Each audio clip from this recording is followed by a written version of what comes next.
Então, vamos seguindo. Agora, você já não confunde fundação pública com fundação privada, né? A gente definiu que o que vai diferenciar uma fundação privada da fundação pública é a natureza do patrimônio que foi destinado à criação dela. Se ela é uma entidade criada e formada pelo patrimônio privado, fundação privada, direito civil. Se ela é formada pelo patrimônio público, se é o patrimônio público que é destacado para constituir essa entidade, ela é uma fundação pública. E aí me interessa. É tão importante essa distinção. Por quê? Porque a fundação pública, essa, formada pela destinação de um patrimônio público, essa entidade pública, ela pode ser criada ou com personalidade jurídica de direito público, ou com personalidade jurídica de direito privado. Então, essa fundação pública, ela pode ser constituída como pessoa jurídica de direito público, ou então, ela pode ser constituída como pessoa jurídica de direito privado. A ideia é essa. Ela pode ser uma fundação pública de direito público, ou ela pode ser uma fundação pública de direito privado. Pessoal, se essa fundação for constituída com personalidade jurídica de direito público, é uma autarquia. Inclusive, a gente chama de autarquia fundacional. Tá? A autarquia fundacional nada mais é do que uma autarquia mesmo, né? Uma entidade autárquica criada sob a forma de uma fundação. Então, uma pessoa jurídica formada pela destinação de um patrimônio. Mas o fato é que essa fundação pública de direito público é autarquia. Tudo o que você aprendeu em relação às autarquias se aplica da mesma forma para as fundações públicas de direito público. Então, é uma entidade autárquica. A fundação pública de direito público é a autarquia. Tudo o que você aprendeu em relação às autarquias se aplica para ela. Tá? Ponha na cabeça que essa fundação pública de direito público pode se qualificar como agência executiva, que ela é criada por lei e não autorizada. Isso caiu na prova de OAB, já tem um tempo. Acho que 11º, 12º exame, veio uma questão exatamente nesse sentido, que a fundação pública de direito público seria criada por lei. Foi o gabarito correto, tá? Quando a gente diz que a fundação pública, a lei autoriza a criação, eu estou falando das outras fundações públicas, porque a autarquia é criada por lei e isso abrange também a autarquia fundacional. Então, fundação pública de direito público é fundação autárquica e, consequentemente, é criada por lei e não autorizada por lei, tá? Então, essa fundação pública, essa autarquia fundacional, ela é criada por lei, ela tem todas as características de uma autarquia. É autarquia. Agora, se essa fundação for criada com personalidade jurídica de direito privado, aí ela segue um regime misto ou híbrido, né? Por que misto ou híbrido? Porque ela não goza de nenhuma das prerrogativas de Estado. Mas ela também não se submete, mas ela se submete a todas as limitações do Estado. O regime é misto. Embora ela não goze das prerrogativas públicas, ela não tem privilégio processual, né? Ela não goza das prerrogativas de Estado, mas ela se sujeita às restrições impostas ao Estado. Como elas fazem parte da administração, ela tem que respeitar todos os princípios aplicáveis à administração. Então, não tem prerrogativas, mas se sujeita às limitações do Estado. É o regime misto. Inclusive, regime aplicável às empresas estatais, que é exatamente o que a gente vai aprender agora. Além das autarquias, além das fundações públicas, também integram a estrutura da administração indireta as chamadas empresas estatais. Empresas estatais nada mais são do que as duas empresas do Estado, as empresas públicas e as sociedades de economia mista. Preste atenção, pessoal, por quê? Quando eu trato de empresas estatais, quando eu falo das empresas que integram a estrutura do Estado, o regime delas é idêntico. Seja empresa pública, seja sociedade de economia mista, a empresa estatal é uma pessoa jurídica de direito privado. Então, elas seguem o mesmo regime. A única pergunta que você vai ter é, então para que eu tenho duas? Se o regime é o mesmo, o que diferencia essas estatais? 3 diferenças. Vamos fazer a seguinte combinação. Presta atenção. Eu vou começar apontando para vocês as 3 diferenças entre empresa pública e sociedade de economia mista. Depois que a gente apontar as três diferenças, tudo mais que eu disser vale para as duas, tá? Então, a gente vai apontar, antes de mais nada, as três diferenças entre empresa pública e sociedade de economia mista. E aí, assim que eu terminar de apontar as três diferenças, tudo que eu falar vale para as duas. Combinado? Primeira diferença é o capital. Pessoal, isso também cai em prova. Olha, deixa eu te falar. A gente vai abarcar nas 9 aulas tudo que você precisa para acertar as 6 questões. Então preste atenção em mim, que eu não estou de brincadeira, tá? Não estou aqui para isso. Enfim, não ia acordar 7 horas da manhã, ouvir as pessoas na felicidade. Gente, vocês não têm noção do que é. As pessoas, você entrar no elevador e a pessoa 7 horas da manhã dizer bom dia numa felicidade, querendo falar, puxar assunto. Né? Ninguém é feliz às 7 horas da manhã. Isso é gente falsa. Ninguém é feliz 7 horas. Não existe a pessoa feliz 6 horas, 7 horas da manhã. Isso é impossível. Né? E a pessoa quer conversar, ela acha que o elevador é lugar de fazer amizade. Ela não entende que é meio de transporte, não, né? Aí, como é que está o dia, né? Como é que você está hoje? Dia quente, gente. Ninguém quer falar do dia quente, quer falar da sua vida. Mas, enfim, o fato é, a primeira diferença é o capital. Cuidado com isso. Por quê? Na empresa pública, o capital é 100% público. Na sociedade de economia mista, não. Na sociedade de economia mista, a maioria do capital é público, mas se admite investimento privado. Então, vou repetir. Na empresa pública, o capital é 100% público. O capital da empresa pública é 100% do Estado. Não se admite investimento de particulares. Então, você não pode comprar ações da empresa de Correios, da Caixa Econômica Federal, porque nesse caso, estamos diante de uma empresa pública. E nessa empresa pública, o capital é 100% público, 100% do Estado. Não se admite investimento de particulares no capital de uma empresa pública. Para essa empresa pública, não é possível a participação societária de particulares. Na empresa pública, o capital é 100% público. Perfeito. Na sociedade de economia mista, não. O nome já diz sociedade de economia mista, porque o capital é misto, é público e privado. Então, nessa sociedade de economia mista, o que nós temos é um capital misto, é um capital público e privado. Só que aí, o que importa é você saber que a maioria do capital votante pertence ao poder público. Então, nessa sociedade de economia mista, a maioria do capital com direito a voto pertence ao poder público. Esse é o raciocínio, tá? Na empresa pública, o capital é 100% público. Na sociedade de economia mista, a maioria do capital votante pertence ao poder público. Moleza? Fácil. Além do capital, nós temos uma diferença. É por isso, pessoal, só voltando, que você pode comprar ações do Banco do Brasil, da Petrobras, porque aqui o capital é misto. Desde que o controle acionário esteja nas mãos do Estado, é possível que particulares componham o capital dessa empresa estatal, tá? Daí, a segunda diferença é a forma societária. Porque na empresa pública se admite qualquer forma societária prevista em direito. A sociedade de economia mista, não. Vai ser sempre SA. Então, essa é a segunda diferença. Enquanto a empresa pública pode ser constituída sob qualquer forma societária, inclusive SA, quando eu digo a você que a empresa pública admite qualquer forma societária, isso abrange também a formação como sociedade anônima, tá? A sociedade de economia mista, não. A sociedade de economia mista, ela só pode ser sociedade anônima. Então, na empresa pública, se admite qualquer forma societária, pode ser inclusive SA. Já a sociedade de economia mista, ela é sempre SA. Ela não admite nenhuma outra forma societária. Ela é constituída como companhia, sociedade anônima, tá? Por fim, a terceira diferença só vale no âmbito federal, mas interessa para a gente. Diz respeito ao deslocamento de competência das ações para a Justiça Federal, que é o artigo 109, inciso 1 da Constituição. Não precisa copiar que ele não vai sair de lá. Presta atenção em mim. O artigo 109, inciso 1 diz o seguinte: compete à Justiça Federal julgar as ações em que estejam no polo ativo ou passivo a União, suas autarquias, suas fundações públicas e suas empresas públicas. Repito. Compete à Justiça Federal julgar qualquer ação em que esteja no polo ativo ou passivo a União, as autarquias federais, fundações públicas federais e empresas públicas federais. Ou seja, A sociedade de economia mista, não. Essa é a terceira diferença.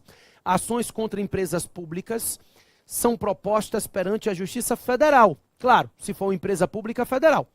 Já a sociedade de economia mista não desloca a competência para a Justiça Federal em razão da pessoa. Então, a minha terceira diferença é exatamente o deslocamento de competência para a Justiça Federal. As empresas públicas federais deslocam a competência para a Justiça Federal das suas ações no que tange a pessoa. A sociedade de economia mista, não. Então, uma ação contra o Banco do Brasil, contra a Petrobras, Justiça Estadual. Claro, se a União tiver no feito, como assistente, como opoente, aí em razão da União se transfere para a Justiça Federal. Mas a sociedade de economia mista em si, ela, em razão da pessoa dela, não desloca a competência para a Justiça Federal. Diferente de ações contra a Caixa Econômica, empresas de Correios, que vão tramitar já desde a origem na Justiça Federal. Ok? Pessoal, com isso entendido, eu ainda tenho um outro aspecto, só para ver se vocês entenderam. Sem caneta, sem nada, preste bem atenção em mim. Imagine que a lei específica autorizou a criação da empresa estatal X. E a empresa estatal X foi criada da seguinte forma: 60% do capital da União, 40% de uma autarquia federal. Foi criada sob a forma de sociedade anônima e um servidor dessa empresa resolveu propor uma ação contra ela. Essa é a historinha. Como eu disse, a prova do AB gosta de contar a historinha, né? Então, primeira pergunta. Essa empresa estatal X é empresa pública ou sociedade de economia mista? Empresa pública. O capital é 100% público, 60% da União, 40% de uma autarquia federal. Quando eu falo que o capital é 100% público, não significa dizer que tem que ser 100% de um ente federativo. Não. Qualquer entidade da administração direta ou indireta pode compor o capital de uma empresa pública, inclusive as entidades privadas da administração indireta. Então, imagine que o capital seja 40% da 60% da União, 40% de uma empresa pública federal. Ainda assim, a empresa estatal X vai ser uma empresa pública. Se aqui for uma sociedade de economia mista, ainda assim, a empresa estatal X vai ser uma empresa pública. Quando eu falo que o capital é 100% público, leia-se 100% do Estado. Qualquer entidade da administração direta ou da administração indireta pode compor o capital de uma empresa pública, tá? Não se admite o investimento direto de particulares, mas se admite a participação societária de qualquer entidade da administração direta ou indireta. Bacana. Foi construída sob a forma de SA, sociedade anônima. Bacana, é possível, a gente sabe que a empresa pública pode ser constituída sob qualquer forma societária, inclusive SA. E essa ação que foi proposta contra ela tramita na Justiça do Trabalho. Pegadinha, né? Pegadinha, porque a gente vai ver daqui a pouquinho que o servidor de uma empresa estatal é um empregado, é seletista, e por isso a ação proposta contra ela tramita na Justiça do Trabalho, nesse caso, né? É porque eu lhe disse que a empresa pública desloca a competência para a Justiça Federal, obviamente nas ações de natureza comum. Então, em se tratando de uma ação de natureza comum contra uma empresa pública federal, ela vai tramitar na Justiça Federal. Se a matéria for de justiça especializada, eu tenho que partir para ela, né? Então, quando eu falo de uma reclamação trabalhista, obviamente, quem julga é a Justiça do Trabalho. Mas isso foi uma pegadinha, tá? Pegadinha por quê? Agora sim. Depois que a gente trabalhou as três diferenças, eu combinei com vocês que a gente ia agora abordar o regime jurídico delas. E que o regime delas é o mesmo. Apontadas as diferenças entre empresa pública e sociedade de economia mista, o restante não faz diferença. Seja empresa pública ou sociedade de economia mista, o regime aplicável a elas é o mesmo. Ambas têm personalidade jurídica de direito privado. Então, as empresas estatais, elas são pessoas jurídicas de direito privado. Seja empresa pública ou sociedade de economia mista, ela é constituída como pessoa jurídica de direito privado. E aí eu te pergunto, o que significa isso, né? O que significa dizer que a empresa estatal é uma pessoa jurídica de direito privado? Significa dizer que ela não goza de nenhuma prerrogativa pública. Exatamente. Eu estou lhe dizendo que essa empresa estatal, ela não possui nenhuma das prerrogativas de Estado. Então, ela não tem imunidade tributária, privilégio processual, nada disso. Aquelas prerrogativas da Fazenda Pública não se estendem a ela. Já imaginou? Se a União cria o Banco do Brasil, coloca ele no mercado e dá ele imunidade tributária, ia quebrar os outros bancos. Não é a intenção do Estado. Por isso, no momento que ele cria uma empresa estatal, ele não confere a ela nenhuma prerrogativa pública, ela não goza das prerrogativas de Estado. Esse é o raciocínio, tá? Então, as empresas estatais seguem o mesmo regime das empresas privadas. Primeiro, no que tange às obrigações fiscais. Elas não podem gozar de nenhum privilégio fiscal que não seja extensível ao setor privado. Então, ela pode ter uma isenção, porque toda empresa que executa aquela atividade tem a mesma isenção. Aí pode. O que ela não pode é possuir um privilégio fiscal que não que as empresas privadas não tenham. Então, ela segue o mesmo regime privado aplicável às empresas privadas mesmo, né? No que tange às obrigações fiscais. Ela não possui nenhum privilégio fiscal que não seja extensível ao setor privado. Também, ela segue o mesmo regime das empresas privadas no que tange às obrigações trabalhistas. Então, seus servidores são seletistas, são empregados, contratados pela CLT, com o FGTS, com todas as regras da consolidação das leis do trabalho, que você aprende aí com a Ari, com o Rafa, né? Você vai aprender tudo acerca de obrigações trabalhistas. E aí, isso vai se estender às estatais. Os empregados das estatais são empregados, regidos pela CLT, regidos pelo direito do trabalho, tá? Também, elas seguem o mesmo regime das empresas privadas, além do que tange às obrigações fiscais, trabalhistas, no que tange às obrigações civis e comerciais. Então, os contratos celebrados por elas são contratos privados. Não tem cláusula exorbitante, não tem poder de alteração unilateral, nada disso. São contratos regidos pelo direito privado, sem aquelas prerrogativas públicas e cláusulas exorbitantes dos contratos administrativos. E também, elas seguem o mesmo regime das empresas privadas, no que tange às obrigações, as regras, né, processuais. Então, essas empresas, elas seguem o regime das empresas privadas no que tange às obrigações processuais. Elas não têm nenhum privilégio processual. Então não tem prazo em dobro, né? Não tem remessa necessária, embora o STF entenda que ela se submete ao regime de precatório. Se ela for prestadora de serviço público, depois eu falo disso, tá? O fato é, elas seguem o mesmo regime das empresas privadas, no que tange às obrigações fiscais, trabalhistas, civis, comerciais, processuais, são entidades privadas. No entanto, elas fazem parte do Estado. É isso que a gente não pode esquecer. Embora elas tenham personalidade privada, elas integram a administração pública. E por isso, como elas integram a administração pública, elas precisam respeitar todos os princípios aplicáveis à administração. Princípios que criam para elas obrigações. As restrições públicas incidem para essas entidades. Então elas não gozam das prerrogativas públicas, mas elas se submetem a todas as restrições do Estado. Então, os empregados são seletistas, mas dependem de concurso. Não podem acumular emprego, né? Tem que respeitar teto, a princípio. Os contratos são privados, mas dependem de licitação, tem que ter prazo determinado. A ideia é que essas estatais, elas seguem um regime híbrido ou misto. Híbrido ou misto porque elas não gozam de nenhuma das prerrogativas de Estado, mas elas se submetem a todas as limitações aplicáveis ao Estado. Elas não têm prerrogativa pública, mas elas se sujeitam a todas as limitações públicas, tá? É um regime híbrido. E nesse regime híbrido, nós temos uma variação.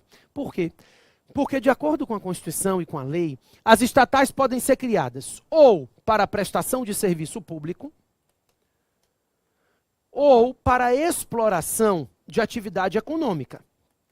Então, nós temos empresas estatais que atuam prestando serviço público e nós temos outras empresas estatais que atuam explorando a atividade econômica de interesse do Estado. A princípio, algumas estatais prestam serviço público, outras estatais exploram a atividade econômica. Esse é o raciocínio, tá? Algumas estatais atuam na prestação de serviço público, como a empresa de Correios, a Eletronorte. Ela presta serviço público por descentralização. Outras, no entanto, são criadas para explorar a atividade econômica, para atuar no mercado, na atividade privada, explorando a atividade que a princípio seria do particular, como a Petrobras, a empresa, a Caixa Econômica Federal, são exploradoras de atividade econômica. A finalidade delas é sempre pública. A gente já tinha falado sobre isso, mas eu te lembro, não se pode criar uma entidade da administração indireta com finalidade lucrativa, seja ela prestadora de serviço público, seja ela exploradora de atividade econômica, ela é criada com finalidade pública. Pessoal, eu não estou lhe dizendo que a empresa estatal não pode obter lucro. Eu só estou lhe dizendo que ela não pode ser criada com a finalidade de obtenção de lucro. Então, se houver lucro, o lucro vai ser consequência da atividade. Não é possível que a União olhe para o mercado e diga, o que está dando dinheiro agora? Ah, já sei que dinheiro é construção civil. Vou criar uma empresa de construção civil. Não pode fazer isso. Isso cai muito nas provas de primeira fase e de segunda. Como eu te falei, a primeira e a segunda fase administrativa se equivalem, né? A prova segue o mesmo padrão, questões de problema para você resolver no caso concreto, né? Então eles perguntam, eles botam, o Estado X decidiu criar uma empresa estatal porque estava vendo que estava dando muito lucro no mercado, construção civil. Não pode, porque o artigo 173 da Constituição Federal regulamenta que o Estado só pode explorar atividade econômica por motivo de relevante interesse coletivo ou para garantia da segurança nacional. Então, a exploração de atividade econômica tem que ser justificada ou numa razão de relevante interesse coletivo ou para garantia da segurança nacional. Esse é o artigo que ele esperava de vocês. Já caiu em primeira fase, em segunda também. Pessoal, a segunda fase não tem muita dificuldade, como eu lhe falei. Dê uma olhada nas questões. Não se preocupe com peça, né? Peça a gente vai aprender depois, quando você for aprovado. Mas se você der uma olhada nas questões de administrativo, conversar com aqueles que já fizeram, vai ver que o índice de aprovação é bem bacana, né? Bem saudável. Então vale a pena vocês darem uma pensada, se simpatizarem com a matéria. Mas me deem mais 3 aulas de folga, né? Porque por enquanto estou trabalhando a parte mais chatinha, que é a parte estrutural da matéria. A partir da próxima aula a gente já começa a entender os aspectos casuísticos, aí fica um pouquinho mais legal. Mas vamos lá. Seja ela prestadora de serviço público ou exploradora de atividade econômica, então, a finalidade é sempre pública, mas o regime varia. Se ela for prestadora de serviço público, o regime se aproxima mais do direito público. Então, responsabilidade objetiva, bens impenhoráveis e, se ela for exploradora de atividade econômica, o regime se aproxima mais do direito privado. Então o regime é sempre híbrido, mas nós temos uma variação. Ele vai ser mais público quando ela estiver atuando na prestação de um serviço público e ele vai se aproximar mais do direito privado quando ela estiver explorando uma atividade econômica, atuando no mercado, tá? Vamos anotar algumas regrinhas aí para a prova objetiva agora das estatais. Primeiro, as empresas estatais, quando forem criadas, devem ter um conselho de administração. Esse conselho de administração deve ser composto por no mínimo 7 e no máximo 11 membros, tá? Então, mínimo de 7 membros, máximo de 11 membros devem compor o conselho de administração de uma empresa estatal. Aí é o decoreba da prova objetiva, como eu disse a vocês. Além disso, a estatal deve ter uma diretoria. Então ela tem um conselho de administração, mínimo de 7, máximo de 11 membros. Ela tem uma diretoria que deve ser composta por, no mínimo, 3 membros. Tá? Então, a diretoria deve ter, no mínimo, 3 membros na composição para essa empresa estatal. E essa empresa estatal, ela pode criar subsidiárias. A lei prevê a possibilidade da criação de subsidiárias pela empresa estatal, desde que haja autorização legislativa. Tem que ter lei específica autorizando a criação. É possível a criação de empresas subsidiárias. O que é isso? Pessoal, a Petrobras tem a Transpetro, que vai auxiliar no transporte de petróleo. O Banco do Brasil, tem a Brasilprev, por exemplo, são empresas criadas para contratar com a empresa estatal e auxiliar a empresa estatal na execução da sua atividade principal. Tá? Então, por meio de lei específica que autorize a criação, a estatal pode criar subsidiárias, que vai auxiliar a empresa estatal no exercício da sua atividade. Então, a Petrobras precisa de alguém para fazer o transporte do petróleo. Criou a Transpetro. É uma empresa subsidiária. Só tome cuidado com um detalhe. Vou aprofundar um pouquinho, que eu tenho medo de ser cobrado. A Constituição diz que a criação da subsidiária tem que ter autorização de lei específica. O STF vem dizendo o seguinte: se a lei específica da empresa estatal, a gente sabe que a empresa estatal é autorizada por lei específica. Pois então, se essa lei específica da empresa estatal já prevê que ela pode criar subsidiárias, está suprida a necessidade legislativa. Então, eu não preciso de uma subsidiária para cada, ou de uma lei específica para cada subsidiária. É possível que a lei específica que autorizou a criação da empresa estatal já preveja que ela pode criar subsidiárias. E aí, a necessidade legislativa já vai estar suprida, ok? Por fim, eu quero que você saiba que tudo que eu falei das estatais é lindo. Eu acho bonito, mas tem uma exceção. E a exceção é a Empresa Brasileira de Correios e Telégrafos. É uma exceção jurisprudencial. O Supremo Tribunal Federal pacificou o entendimento de que a empresa de Correios tem regime de fazenda pública. Ou seja, a empresa de Correios e Telégrafos, ela goza das prerrogativas de Estado. Ela atua no serviço postal. O serviço postal é considerado uma atividade exclusiva de Estado e indelegável. Por isso, a empresa de Correios e Telégrafos tem regime de fazenda pública. Ela tem imunidade tributária, ela tem privilégios processuais. Todo o regime de fazenda pública aplicável às autarquias, por exemplo, se estende a essa estatal, tá? Embora ela tenha natureza jurídica de empresa estatal, ela tem regime de fazenda pública. Esse é o raciocínio. Então, a Empresa Brasileira de Correios e Telégrafos é uma exceção ao regime híbrido, porque a jurisprudência do STF entende que pelo fato dela atuar no exercício de uma atividade, de um serviço público exclusivo de Estado e indelegável, ela tem regime de fazenda pública. Bacana? Ótimo. Por fim, entendida a estrutura da administração direta e indireta, eu queria conversar rapidamente com vocês no próximo bloco sobre as entidades do terceiro setor. E aí, quando eu falo de terceiro setor ou de paraestatais, é a mesma coisa. Eu estou falando de entidades que não integram a administração pública. Exatamente. As paraestatais, as entidades do terceiro setor, elas não fazem parte do Estado, nem da administração direta e nem da administração indireta. Então, a gente chama de terceiro setor as entidades filantrópicas que atuam ao lado do Estado. Nós temos o primeiro setor, que é o Estado, o segundo setor, que é o mercado, e o terceiro setor é justamente formado por essas entidades privadas, sem finalidade lucrativa, que atuam ao lado do Estado. Então, a princípio, são ONGs, organizações não governamentais. É por isso que a gente chama de paraestatais. Para é um prefixo grego, latino, sei lá que diabo de língua é essa, que significa ao lado. Então, quando eu falo paraestatal, eu estou falando de uma entidade que atua ao lado do Estado. Ela não integra a estrutura do Estado. As entidades do terceiro setor, as entidades paraestatais, não compõem a administração direta e indireta. Cuidado, isso é uma pegadinha clássica das provas de vocês, OS, OCIPs, a gente vai estudar. Organizações sociais, OCIPs, rapidamente eu vou lhe dar o norte em relação a elas no próximo bloco, porque quando cai o decoreba, é coisa simples, nada demais.